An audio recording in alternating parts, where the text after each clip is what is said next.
Hello and welcome to my channel Ancient Vedic Astrology. I am your astro friend Yotish Gurusri Indrajit. दोस्तों, सबसे पहले आप सबको दशहरे की और दुर्गा पूजा की बहुत बहुत शुभकामनाएं देते हैं। इस फेस्टिवल में आप सबका मनोकामनाएं पूरी हो, आप स्वस्थ रहे, अच्छे से रहे, आपकी सारी मनोकामनाएं पूरी हो। आज हम लोग डिस्कस करने वाले हैं दोस्तों, जो सीरीज हम लोग चला रहे थे लग्नपति का डिफरेंट हाउसेस में रिजल्ट्स, इसी के चलते हुए आज इस सीरीज में हम लोग कंप्लीट कर देंगे लग्नपति का एकादश भाव में और द्वादश भाव में होने का फल। तो आइए जान लेते हैं लग्नपति का यानी लग्न के स्वामी का 11th हाउस और 12th हाउस में रिजल्ट। तो सबसे पहले बात कर लेते हैं लग्नपति का 11th हाउस में रिजल्ट। 11th हाउस हमेशा गेन या प्रॉफिट के साथ रिलेटेड होता है दोस्तों। तो नेचुरल हम लोगों का एक ऐसा ही सोच आ जाता है कि लग्नपति लग्न के स्वामी 11th हाउस में अगर बलवान हो तो जातक की सारी इच्छाएं पूरी होती है, लेकिन ऐसा हमेशा नहीं होता है दोस्तों। पराशर के हिसाब से एकादश भाव पाप होता है। पाप मतलब इसके साथ कुछ पाप संबंधित चीज जुड़ा होता है। तो एकादश भाव गेन या प्रॉफिट का तो होता है, तो लग्न के स्वामी जहाँ पे लग जाता है यानी 11th हाउस में अगर जुड़ गया तो आदमी प्रॉफिट और गेन के लिए ही सोचता है। तो हमेशा अगर आदमी अपना प्रॉफिट या गेन ही सोचेगा तो वो स्वार्थी होगा। उसके साथ साथ वो अगर पाप ग्रह से संबंधित हो गया तो अपने गेन या प्रॉफिट को हासिल करने के लिए वो गलत रास्ता भी इख्तियार कर सकता है, और इसके चलते हुए उसके ज़िंदगी के एंड पे उसको इसका भुगतान करना पड़ता है। तो लग्नपति अगर 11th हाउस में हो, बलवान हो, शुभ प्लैनेट से कनेक्टेड हो, शुभ प्लैनेट यानी बृहस्पति, शुक्र, चंद्रमा जैसे प्लैनेट के साथ कनेक्टेड हो, तो ऐसा आदमी जीवन में सुख संपद सब कुछ हासिल करता है। वो हमेशा प्रॉफिट या गेन के पीछे भागता है और वो हासिल भी कर लेता है। इसके साथ इसके जो भी संबंध इसके दोस्त, इसके रिलेटिव्स के साथ होता है, ये बहुत अच्छा संबंध बनाए रखता है। ये अपने गुण, अपने कीर्ति से समाज में एक ऐसा मिसाल पैदा करता है कि आने वाले समय पे इसको याद रखा जाता है।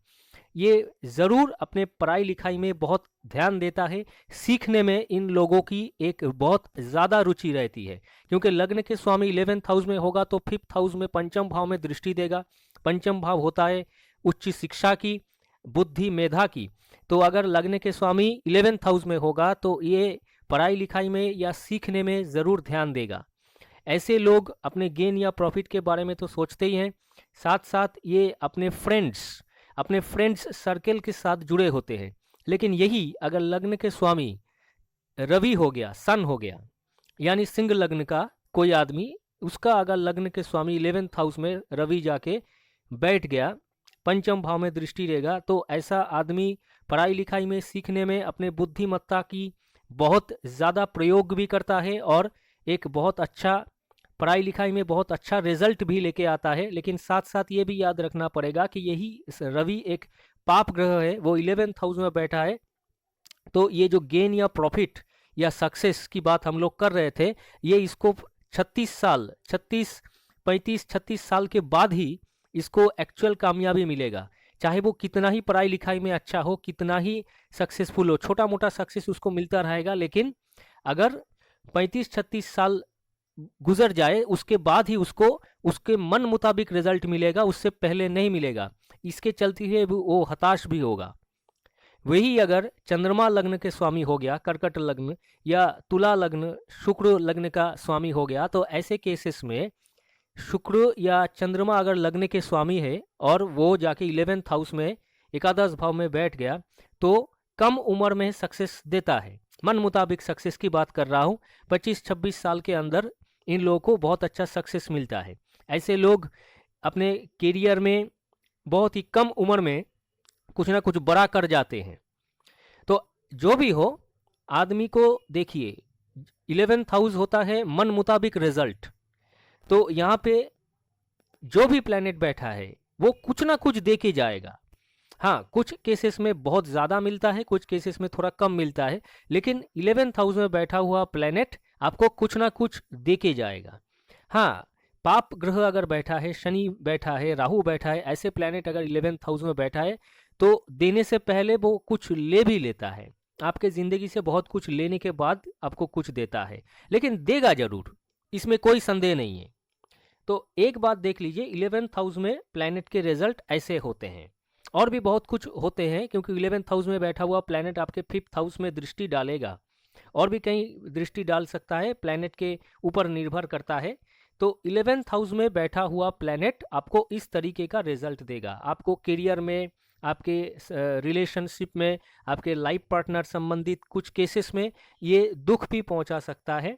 आपको ऐसे भी फ्रेंड्स मिल जाएंगे, अगर खास करके शनि अगर आपके 11th हाउस में बैठा है लग्न के स्वामी बनकर, तो आपको ऐसे की दोस्त या फ्रेंड्स मिल जाएंगे जो भरोसे के लायक नहीं होंगे, आपके साथ धोखा हो जाएगा।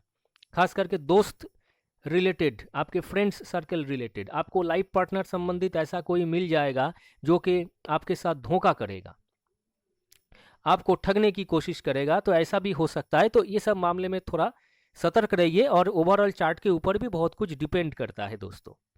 तो नेक्स्ट बात कर लेते हैं, लग्न के स्वामी अगर द्वादश भाव में यानी 12th हाउस में बैठा होगा तो क्या रिजल्ट होगा।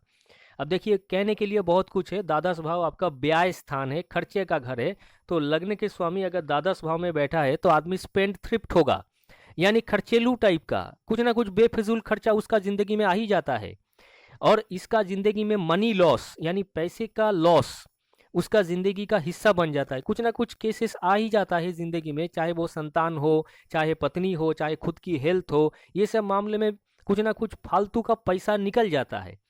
जितना इनकम होता है उससे ज़्यादा उसका खर्चा हो जाता है।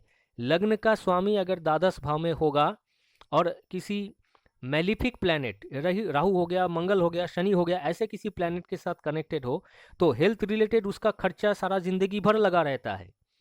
लग्न का स्वामी अगर द्वादश भाव में शुभ प्लैनेट के साथ कनेक्टेड हो, बृहस्पति हो गया, शुक्र हो गया, चंद्रमा हो गया, तो ऐसे केसेस में उसका इनकम भी होगा और खर्चा भी होगा। इन दोनों में बैलेंस रखना मुश्किल हो जाता है।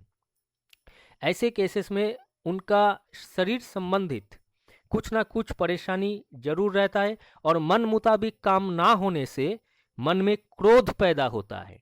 ऐसे लोग बहुत ज़्यादा क्रोधी हो जाते हैं, खास करके मिडिल एज के बाद।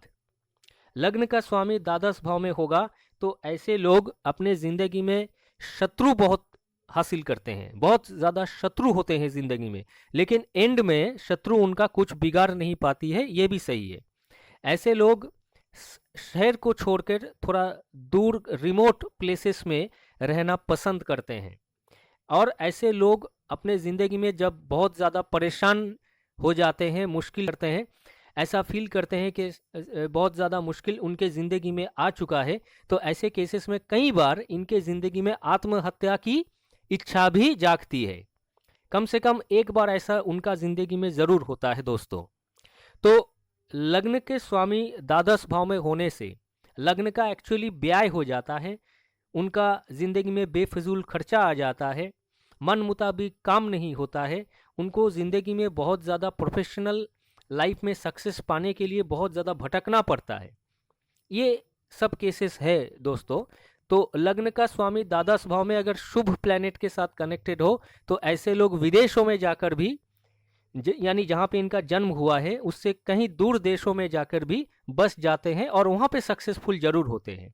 लेकिन लग्न का स्वामी अगर मैलिफिक प्लैनेट से, राहु से, मंगल से, शनि से, ऐसे प्लैनेट के साथ कनेक्टेड हो लग्न का स्वामी द्वादश भाव में, तो ऐसे लोगों का ज़िंदगी में परेशानी बहुत होता है, और कई बार हेल्थ रिलेटेड हो या पैसा का रिलेटेड हो, ऐसा बहुत प्रॉब्लम होता है कि ये लोग समझ नहीं पाते कि इस वक्त उनको क्या करना चाहिए, बहुत मुश्किल से घिरे रहते हैं। तो ऐसे केसेस में उनको लग्न को मजबूत कर लेना चाहिए, लग्न के स्वामी को, लग्न का स्वामी जो भी प्लैनेट हो उसका रेमेडी करना चाहिए, और उनको काफ़ी ज़्यादा बलवान कर लेना चाहिए, तभी जाके वो मुश्किल सिचुएशन से लड़ सकते हैं दोस्तों। तो ये मैंने एक ओवरऑल प्रेडिक्शन रखा लग्न के स्वामी का 11th हाउस में और 12th हाउस में। आशा रखते हैं आप लोगों को ज़रूर पसंद आया होगा दोस्तों। तो एक लाइक ज़रूर दीजिएगा, और चैनल पे अगर आप लोग नए हो तो चैनल को सब्सक्राइब करके बेल आइकन को ज़रूर प्रेस कीजिएगा। तो फिर मिलेंगे दोस्तों कुछ बेहतरीन जानकारी के साथ एक नए वीडियो में। तब तक के लिए धन्यवाद।